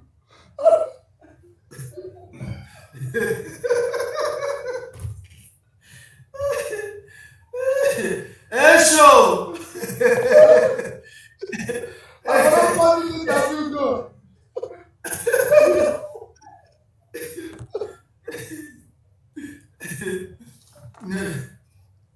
Okay. Mama, make a trust more. You have every right to be annoyed. You have every right to be upset. We are upset. The country has all the potentials of being a very great nation. And it was a great nation. This country has helped South Korea to pay salary. Malaysia is thriving today. But Malaysia once came here to take our palm oil in 2021. Malaysia, despite having a population of less than 50 million, living on about 290 something thousand square kilometers of land, or about 300,000 square kilometers of land, did exports of about $290 billion, when our own was just about 30. So we're using 10% of what they did. That's why I say the country is not productive. It's not productive because over the years, the country has become a case where criminals have taken over. And all they do is to steal whatever it is. And they are stealing it today. That's why I've shouted that those who are stealing our oil are people in government. Those who are stealing our commonwealth are people in government. And that's why we want to stop subsidies, stop everything, and deal with it. I said we're a failed country because we are not invested in education and everything. What I want to do, and I want Nigerians to trust me, is to stop the stealing. And that's why I give an example. Using Anambra State, nobody since this campaign started have challenged anybody to go to Anambra State where I served as a governor and see whether their money is missing. I've been the only governor who have served a state in Nigeria, apart from Yaradua, I left about 5 billion naira. I left 75, equivalent of 75 billion. Even if anybody happens to doubt, I left in cash $160 million, which you know the equivalent of what it is today. At 600 naira, that is 90 billion. And I did it. And at the same time, I left in naira over 30 billion. And nobody put a gun in my head. Every other person who left office the time I left had gratuity or pension. When they brought it for me to sign, it is on record. But I told my speaker, I served the people of Anambra State by the grace of God. It wasn't my power that I came there. I came by His grace. Whatever I am today, it is by grace of God. It's not by my power. And I've never abused God's grace. But I'm going home, and I can say it to anybody, Anambra State government have not bought me a bottle of water since I left office 9 years ago. It's there. Nobody has paid me one kobo. Every other place, they change their motto, they do anything. So that's what I want to serve. I never said I support the thieving. That's what I want to stop, and I'll stop it. What I said is that if you're not stealing, your wife and children are not stealing, those around you are not stealing, you stop it. I served the bank. You can go and ask the bank. I have never defaulted in any loan. I have never taken their money. I was a director, chairman of Security and Exchange Commission. It's a federal government agency. You can go there and ask them every allowance, everything they paid me, whether it's housing, anything, motor, everything, I did not take it. They're here in Abuja. You can go to them. So I've remained that consistent. And I don't intend to change from it. It's even more critical now. I didn't say I will not probe or judge those who have stolen money. No. What I said, I stand by it. If you close your shop and chasing thieves, by the time you come back, you would have lost what is remaining in the shop because they will expire and you lose customer. I'm a trader. Your shop has to be open and you're getting more customers. And you make sure that you're selling the existing goods and don't spend more time in chasing thieves. Because whatever a thief is stolen, some of it they have spent, there's a likelihood you will not recover everything. I'll be very careful. What I want to stop is stop people from stealing any longer. Look at the government that came in and said they want to chase thieves. People stole more. I want to stop people from stealing any longer and then focus on tomorrow. No matter what you think Nigeria have lost, there's more that you can get for tomorrow. I'm a believer in tomorrow. Those who are consumed by yesterday and today will meet tomorrow. Tomorrow is the only dynamic thing. I want to change Nigeria by doing the right thing. Imagine if the present government have drawn the line, like I always say, and use the resources, including the borrowed resources, to invest in the future. It would have been better. In 2016, we were owing about 15 trillion. Our per capita is about 2,550. Today, we're owing 75 trillion. Our per capita is 2,000.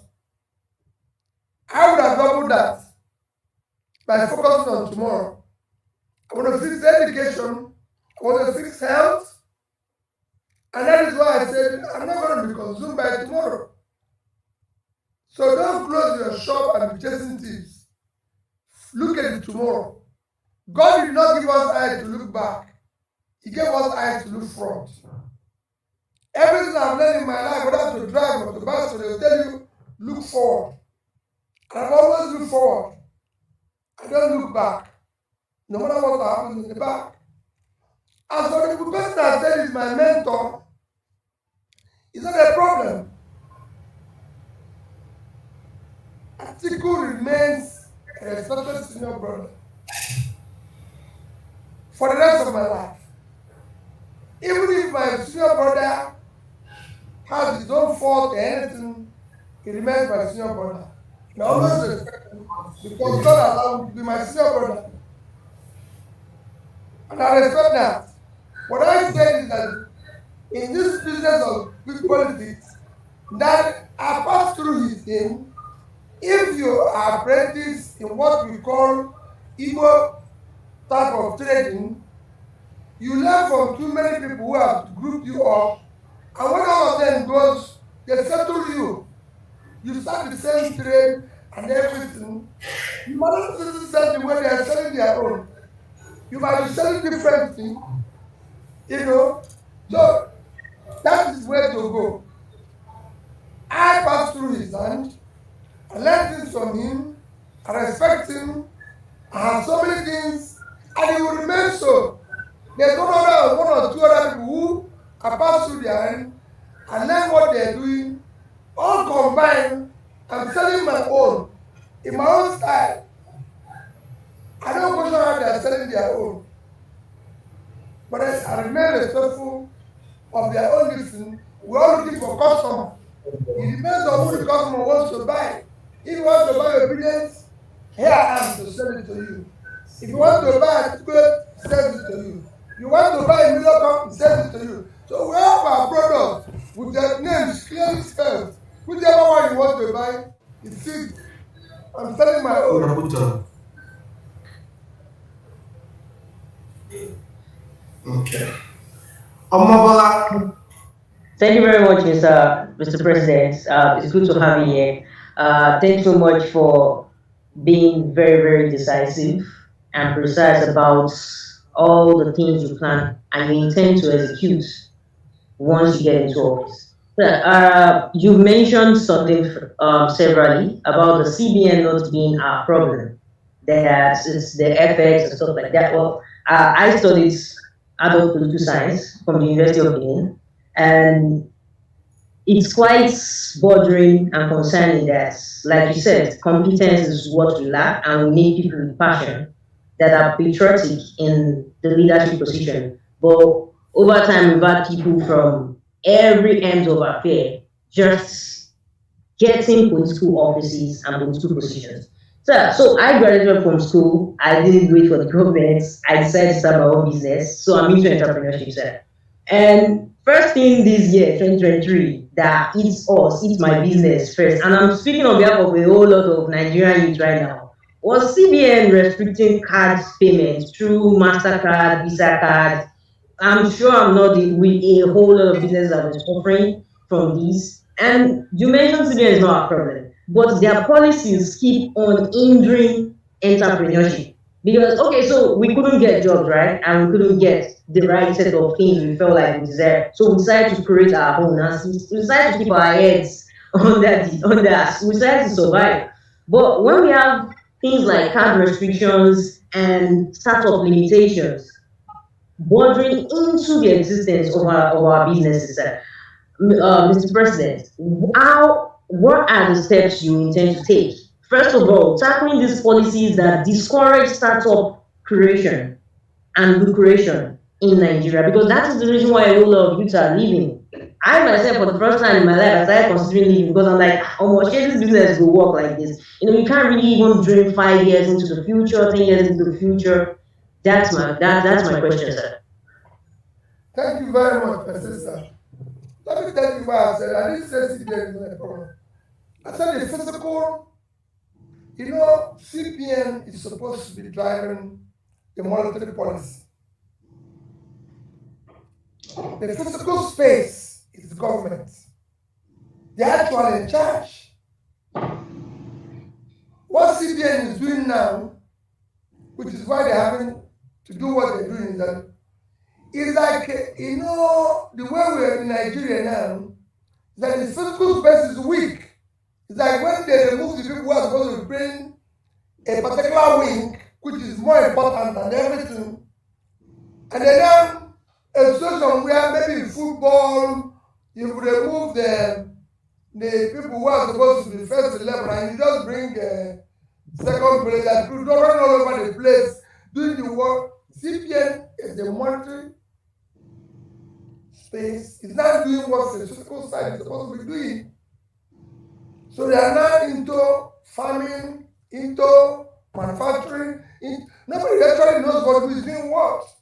And they are trying to survive because they are not the right signals. What drives a nation is the physical space. Because that's where the elected president is. That's where the elected people are. They are the ones that will decide where they're going. While the monetary people are independent, if you look at here, CBN is not only doing the monetary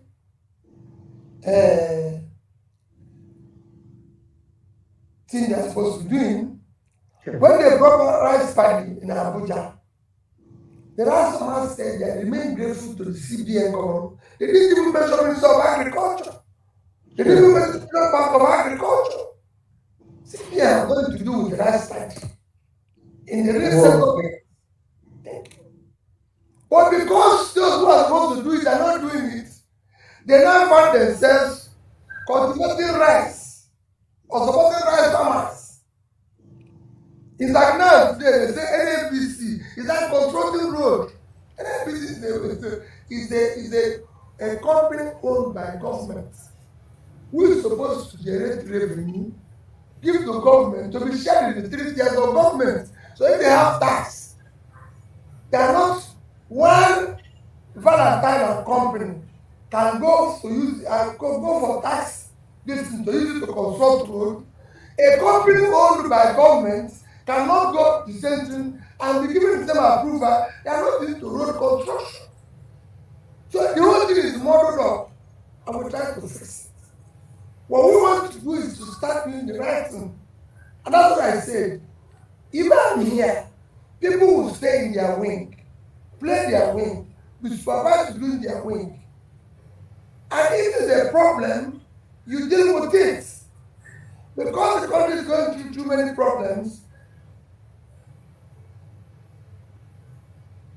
and lack of clear leadership, people are doing what they're not supposed to do. So CBN is not the problem. People say, oh, it's actually trying to help. But it helping because the people who are supposed to play other wings are empty. Like they've given them, they've run out of them, not even longer in the field. So it's more playing back, forward, goalkeeper, everything. It can work. You need to get people. Excellency. Yes. Excellency. My producer is already saying to me that even if Mr. Peter Obi wants to stay, you are supposed to be a professional and let this man, allow this man to rest. He's been working all day. We got the mama question. Said, yeah, I can look for all the way because no one like that. No one like that. I feel like I'm losing job. No, but we have directed them to send all the questions. Well, we're going to put your handle up again. So we've directed most of the questions that we have. We'll forward to your inbox or DM to look at. So that send me for the one who I don't answer for this job. No go bring another question. You mean that? No, Mama. But the way you handled it, also I learned from it. What it means is that you understood the problem. I mean, a lot of Nigerians are not happy. Excellency, a lot of Nigerians are angry. A lot of Nigerians are frustrated. They are frustrated. And sometimes we even extend the frustration to ourselves. And is becoming an issue. Before we start killing each other over people that are stealing all the money and everything, we need to collectively decide and look clearly and more inwardly for the person that is going to take that seat. The person that is going to take that seat is very, very important to all of us. And I've insisted that everybody has to come and answer. Everybody should be interviewed for the job, not through via spokesperson. There's nobody who campaigns in the Western world through spokesperson. Every Nigerian knows Obama. Why do you know Obama's spokespeople?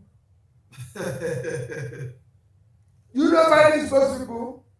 No. Have you ever seen anybody say he's Obama's spokesman or Obama's spokesman or Biden's spokesman? It's only in Nigeria that the person is campaigning, applying for a job, and is doing through via this thing. That's why I said that this year's election will be based on character we can trust. Everybody has to come to you, say his name, his age, schools he went to, what if he produces his certificate, call some classmates so we know exactly where the person is coming from. That makes a lot of sense, Excellency. But the character we can trust. It makes a lot of sense. Now we're going to be rounding up, but I am very, very tempted because the Common Sense Sisters are here. They are a major part of the AY show from Canada. I want to quickly hear from the Common Sense Sisters. I'll be biased to get them on board because of who they are and the contribution that they have brought to the AY show over the years. Common Sense Sisters, how are you?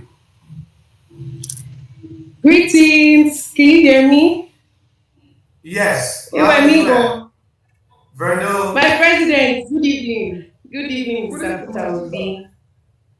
I'm not your sister. I'm your daughter. Please, I'm your daughter. The age difference is clear.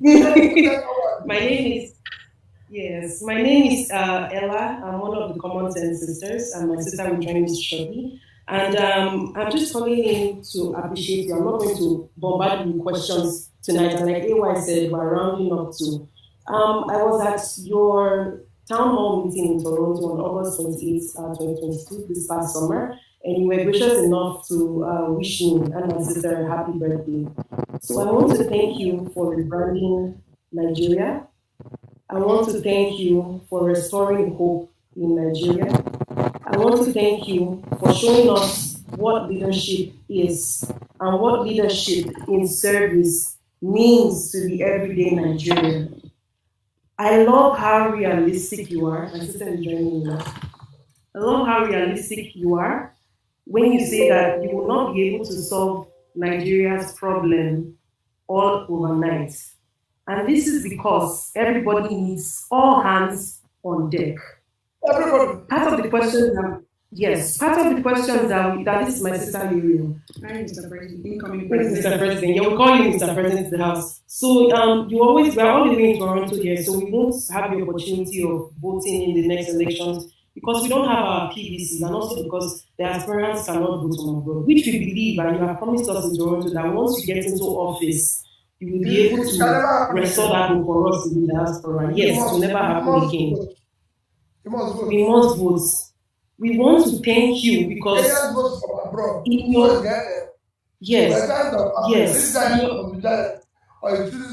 exactly. You make us proud to be Nigerians, and you make us happy to be able to hold our Nigerian passports. Whenever we go out and we say my country is running for an election and the man that we're campaigning for Rebroadcast is Mr. Peter Obi, we are able to show people, we're able to show them your track records, we're able to show them everything that you've done, all your university, your education, as well as our incoming Vice President, Dati Yusuf Baba Ahmed. We want to thank you for restoring hope to the Nigerian youth. On October 20th, 2020, we lost hope in Nigeria because of the events of the NSAS. But your emergence and your ability to listen to Nigerians and to listen to the youth most especially, even before some of our parents listen to us, is very, very, very much appreciated. We want to thank you for carrying yourself with grace throughout this campaign, with poise throughout this campaign. Despite all the efforts to stain your white, even though you wear black most of the time, you remain unstained.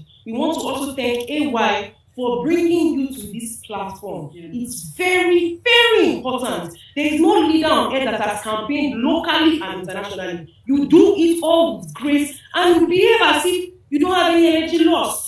But we know how time-consuming this is. We want to appreciate you for always having an open ear to listen to the questions and the plight of the people. For example, the mama that called today, she's an example of the plight of the Nigerian people, be it boy, girl, father, mother, children. You were patient, you laughed, you were eating your granite, even the cotton behind you is green, white, green, showing how much passion you have for Nigeria. We thank you so much, Mr. Peter Obi. Common sense sisters, thank you very much. Thank you. Thank you, my sister. Thank you very much. Thank you. Yes. I'm very grateful, and I look forward to future interactions because you know what I used to tell people: don't go away after the election. If I succeed, that is when the work has begun for everybody. AY including you. Exactly. That's when we need to start talking to the president. We've abandoned people here. We think that once somebody becomes the president, the job is there for him. That is when we need to start forgetting and say, okay, Peter, this is not what we promised you. So he said we're going to be on the right road. I think we're not in there. Don't turn around, though. This motor road, they go direction. Well, you say we'll go again. What is happening? If we can do this, we'll stay in check with our leaders. It will work. Anyway, thank you very much. You know, since you say yes, so I was just coming to get your last words for the night.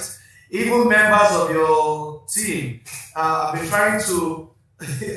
My phone is buzzing because they know you, that you have capacity to go on and on and on. I see a lot of people. I was wanting you to say, you are now employed, so I can go home, but you can do so I want to see whether you are still looking for more.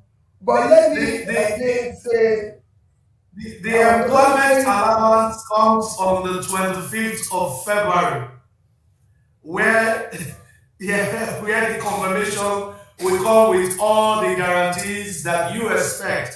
And I am wishing you all the best. Personally, and last words for people watching all over the world right now is important, so that it will be documented that you came here, and people will be able to say tomorrow that they also came, they saw, and you are conquering.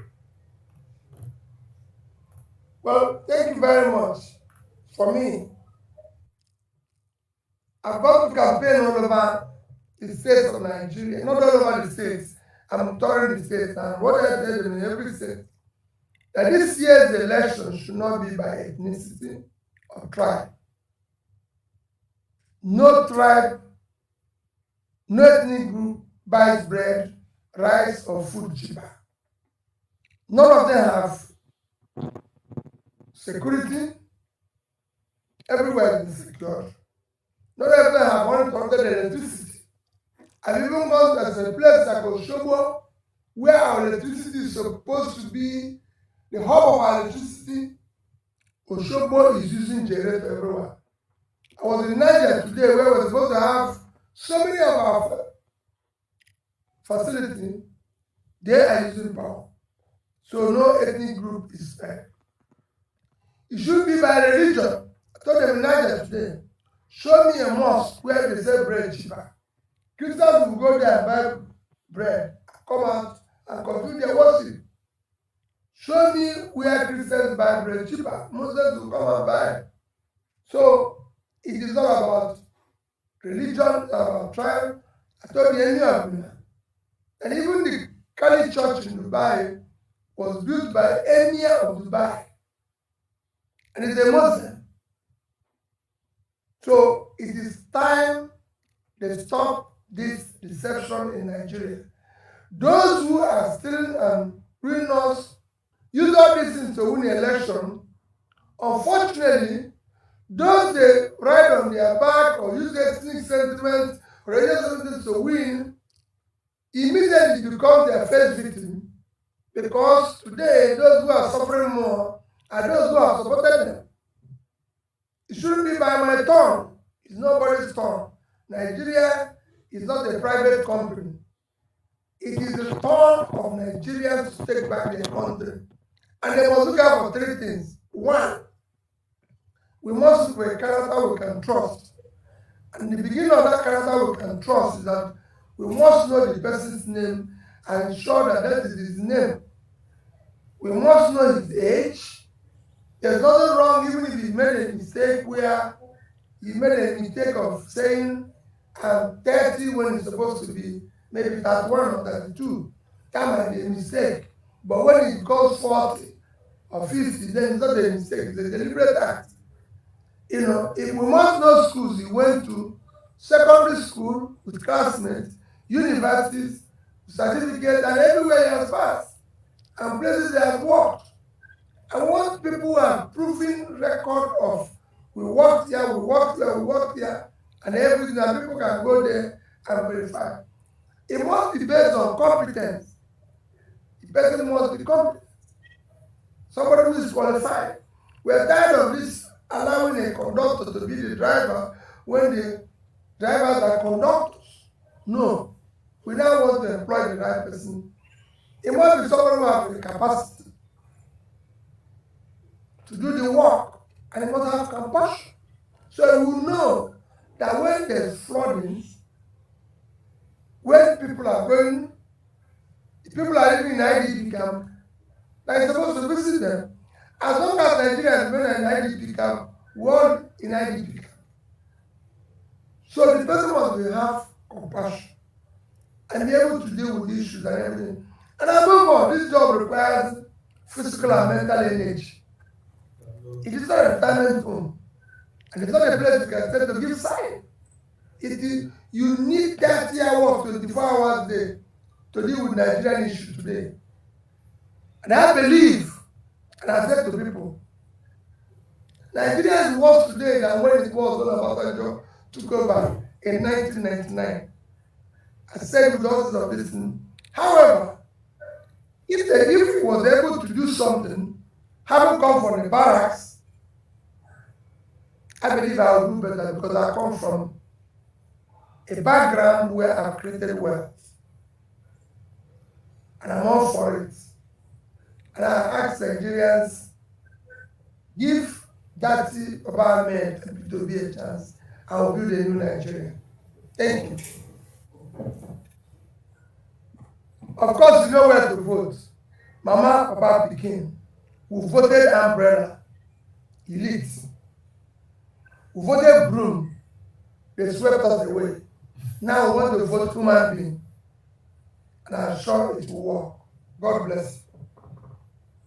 Thank you very much, and God bless you real good. And as we're rounding up, I want you to know that Nigeria is indeed blessed with different talented human resources. Now, this is a young talent.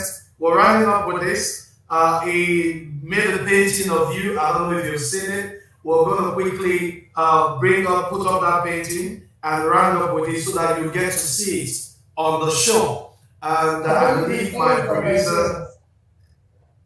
Yes, so many. And those of you online that we couldn't bring in, please don't be upset with me. I mean, time is not a friend. As a matter of fact, you can't be upset with me. I'm not looking for the job. I am here to support the job seeker and to get to his destination and get the job done. So, which is for all of us as well. So, sorry, please follow me. We can always do this again and again. Whatever questions you have, we are going to forward to His Excellency to look at his spare time. And according to Mama, let this not be another form of regret, of which a lot of Nigerians are praying. And so shall it be in Jesus' name. Amen. And Mata Amushe has said it all. We are very hopeful that in New Nigeria, will come in Jesus' name. Amen. Thank you. Nelson from Europe, sorry we can't have you. CM from UK, sorry we can't have you. And of course, I see, who else do I have there? Adama Ogu, sorry we can't have you come on, but thank you very much for joining us. We'll do this again and again and again until we get it right. God bless you. Do have a pleasant night rest.